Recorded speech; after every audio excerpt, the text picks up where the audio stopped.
seems very odd, doesn't it?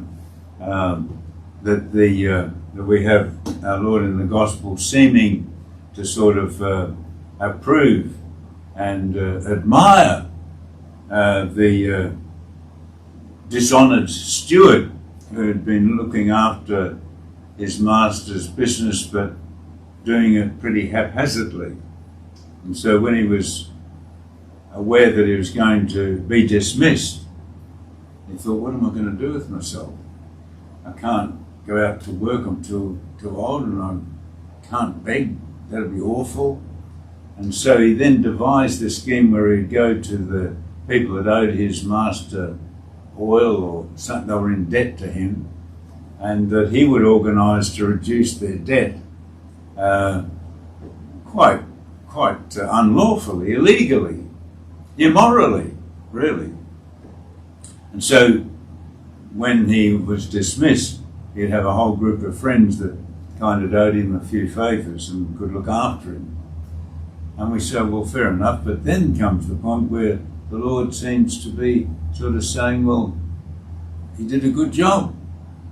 And of course, that's true, that what our Lord is saying there is that people spend their whole life working hard to gain things that finish at the moment of death.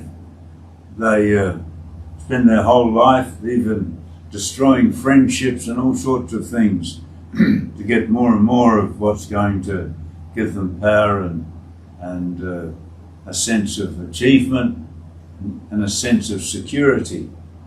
Whereas our Lord is saying, many of us don't work that hard at all in building up the eternal rewards, the eternal kind of bank balance, if you like.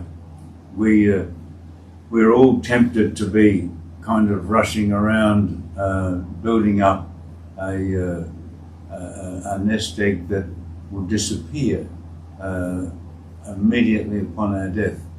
And what our Lord is asking us to do is build up a nest egg, if you like, that is transferable, that makes our entry into death and into new life rich and rewarding. And he was just saying in the Gospel that so many people spend so much more time doing the first bit than doing the second. And I guess that applies to us. We need to ask God's pardon for that. Ask him to give us the strength and courage to work out what's important in the long run, what's really important and what's not.